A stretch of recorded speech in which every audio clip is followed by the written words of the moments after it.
Hello, everyone, and welcome back to another episode on English lessons. Now, as usual, we're going to be carrying on throughout the book and hopefully throughout the book series as well. Now, we're stuck in the first book right now, so we have to go through 5 different expressions each video quite quickly. Now, I think this is really helpful because it has so much good information as well as a lot of fun storyline. So, hope you guys enjoy, and let's start right away. Okay, so the first expression is do the trick. Do the trick. Now, to do the trick means to be successful or to solve a problem. Now, this is a definition for many different expressions and words. So what is special about the expression do the trick? We're about to find out. So in the example of the book, Greg forgot to give Rowley a present. For his birthday, I think. So he decided to give him one of his own Christmas presents, which was about a long time ago, and it was a present that he didn't really want. It was a comic book that his older brother gave to him that was really meant to tease him. But Greg decided that he would give that to Rowley because he was panicking. He didn't know what he was going to give Rowley as he wasn't prepared for Rowley's birthday. So, as a gift, he gave Rowley the comic book. Thankfully, it worked out and Greg seemed to do the trick with the gift, but it was a close call, if you remember from our previous video. So, an easier example could be, I told my friend that if he wants to get good at something, practicing every day would do the trick. Now, it's not always true because some things require talent, but a lot of the time, and in so many different cases, if you practice every single day and work hard and try your best, it might just do the trick. So that's what do the trick means. That's what's special about do the trick. Understand? Alright, the next expression is used so much casually and it's called crack up. Crack up. Now, to crack up means to make someone laugh. Now, for example, you could crack up, which means you would laugh, or you can make someone else crack up, which means you make someone else laugh. Now, for example, in the book, Rowley got injured and Greg tried to cheer him up, but he wasn't cracking up at Greg's jokes. So normally, Rowley would laugh super hard when Greg tells him a joke or maybe pranks him. But in this case, Rowley got injured, so he wasn't laughing when Greg asked him or told him about some of his jokes. So that's unfortunate. But our next example is, I cracked up when I heard that my friend got chased by a tiny dog.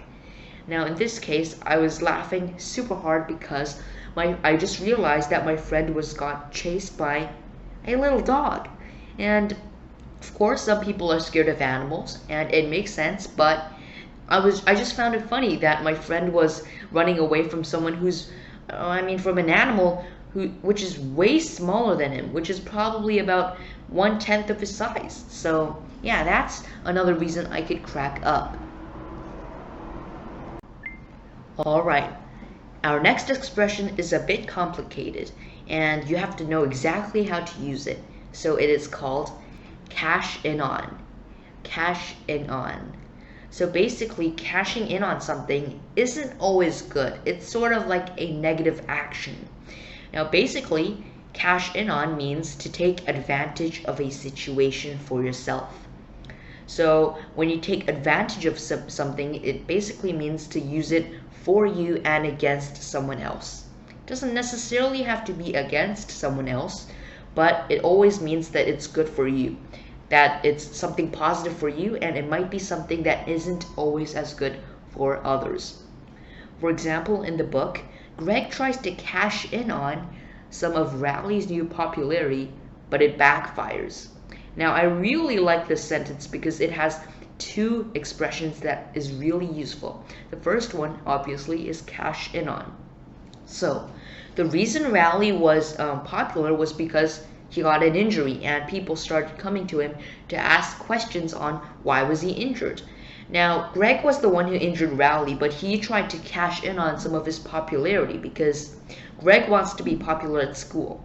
So he says that he was the one who injured Greg's arm because he thinks that since injuries are so popular, he wants to get in some of the popularity.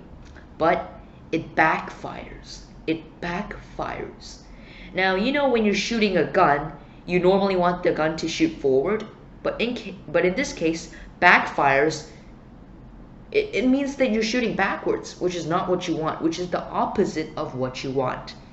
So what backfires mean is something that you don't expect and something that's the opposite of what you want. So backfire. Now an easier example is, it's too late to cash in on that clothing fad now. Now this might be a little complicated because the word fad is short, but it's sort of a hard word to understand if you're not that familiar with English. So in this case, it's too late to cash in on that clothing fad now.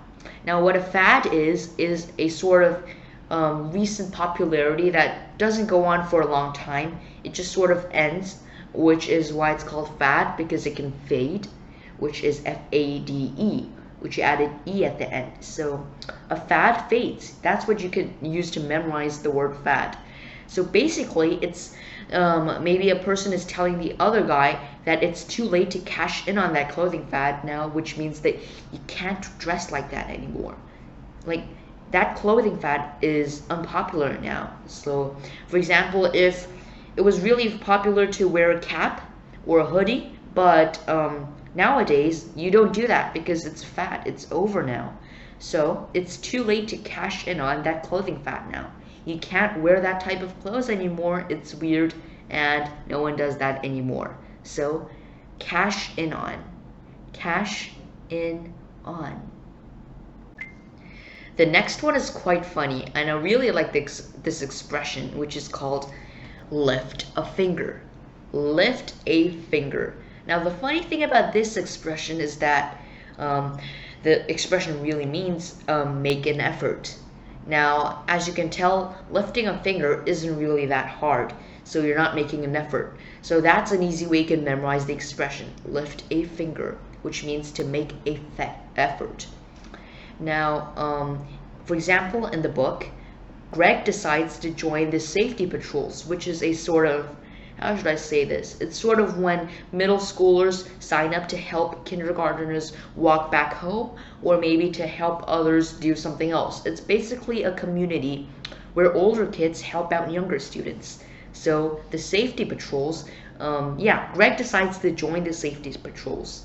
Now, when you join the safety patrols, you can automatically get protected from bullies, which means that if you're getting bullied, you can immediately tell the leader or the principal and they would automatically report that student and kick them out. So that's what Greg wants when he's joining the safety patrols. And another reason is he can have a free pass from half of his math class without having to lift a finger.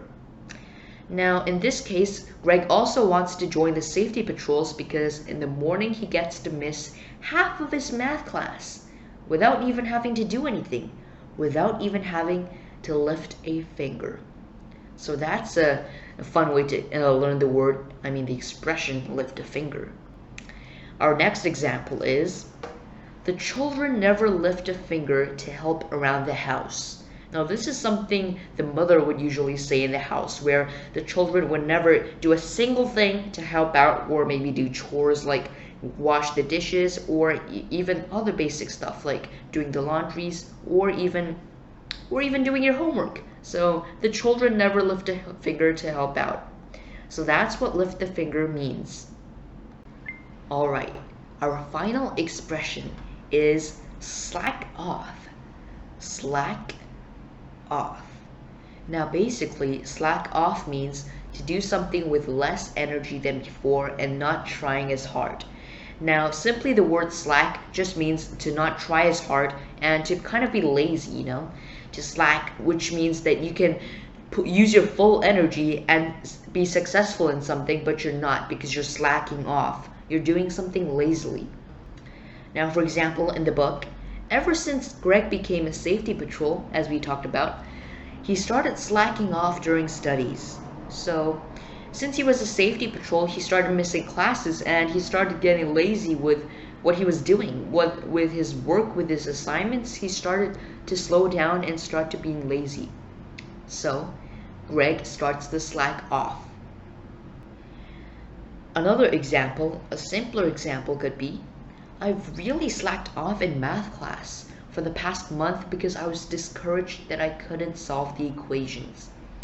Now, this happens to many people, and many students often get discouraged during math class because they're troubled and they think that they can't solve something because of their brain power. But really, it's not about their brain power, it's about learning things differently. So you might not be able to understand the equations or math problems like others because you like to learn different ways. So in this case, it's a very unfortunate situation for the student, but you can always learn different ways. That doesn't mean that you're stupid. It just means that you have to learn different ways and find the way that's best for you.